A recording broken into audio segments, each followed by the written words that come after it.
Indian army group C recruitment 2025 ফালৰ পৰা এতিয়া নতুনকৈ মুকলি হৈছে ভালমানকেইটা পোষ্ট আৰু এই পোষ্টকেইটা ওলাইছে আপোনালোকৰ অফিচাৰৰ কাৰণে। Indian army group C recruitment 2025 ফালৰ পৰা এতিয়া এটা এডভাৰটাইজমেণ্ট আহিছে আৰু এই এডভাৰটাইজমেণ্টটো আহিছে army DG EME group C recruitment 2025 ফালৰ পৰা Indian army directorate general of electronic and mechanical ইঞ্জিনিয়াৰৰ কাৰণে ওলাইছে এই পোষ্টকেইটা আৰু আপোনালোকৰ পোষ্টকেইটা ওলাইছে গ্ৰুপ চি আৰু ইয়াৰ আপোনালোকৰ যি অনলাইন এপ্লাই বৰ্তমানলৈকে আৰম্ভ হোৱা নাই। অনলাইন এপ্লাই আৰম্ভ হ'ব 4 অক্টোবৰৰ পৰা। আপোনালোকে ইণ্ডিয়ান আৰ্মি যোনটো অফিচিয়েল ৱেবছাইট আছে সেই ৱেবছাইটটোতে গৈ এই পোষ্টকেইটাৰ কাৰণে আপোনালোকে এপ্লাই কৰিব পাৰিব। বৰ্তমান এডভাৰটাইজমেণ্টটোহে প্ৰকাশ পাইছে আপোনালোকৰ আৰু ইয়াৰ অনলাইন আবেদন কৰা লাষ্ট ডেটটো হৈছে 4 অক্টোবৰৰ পৰা আপোনালোকে এই পোষ্টকেইটাৰ কাৰণে আবেদন কৰিব পাৰিব 24 অক্টোবৰলৈকে। 24 অক্টোবৰ ইয়াৰ অনলাইন আবেদন কৰা লাষ্ট ডেট আৰু টোটেল আপোনালোকৰ ভেকেঞ্চি আহিছে Indian army directorate general of electronic and mechanical ইঞ্জিনিয়াৰৰ ফালৰ পৰা টোটেল আপোনালোকৰ ভেকেঞ্চি আহিছে 194টা টোটেল নতুনকৈ ভেকেঞ্চি আহিছে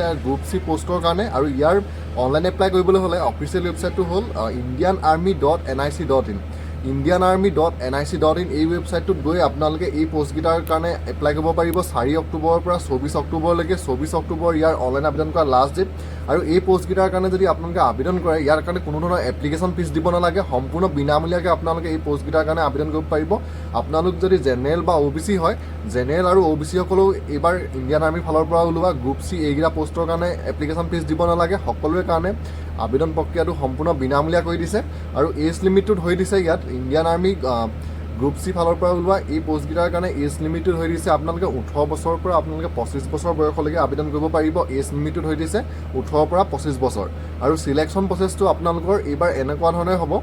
প্ৰথমে আপোনালোকৰ ৰিটেন এক্সাম হ'ব, তাৰপিছত হ'ব স্কিল টেষ্ট, তাৰপিছত হ'ব ডকুমেণ্টছ ভেৰিফিকেশ্যন, তাৰপিছত হ'ব মেডিকেল টেষ্ট। তো চিলেকশ্যন প্ৰচেছটো এনেকুৱা ধৰণে আপোনালোকৰ হ'ব। আৰু যদি আপোনালোকেও ভাবি আছে ইণ্ডিয়ান আৰ্মিৰ ফালৰ পৰা ওলোৱা এই 194টা ইলেক্ট্ৰনিক এণ্ড মেকানিকেল ইঞ্জিনিয়াৰৰ পোষ্টৰ কাৰণে এপ্লাই কৰিম বুলি, তেতিয়া আপুনি 4 অক্টোবৰৰ পৰা 24 অক্টোবৰলৈকে এই পোষ্টকেইটাৰ কাৰণে আবেদন কৰিব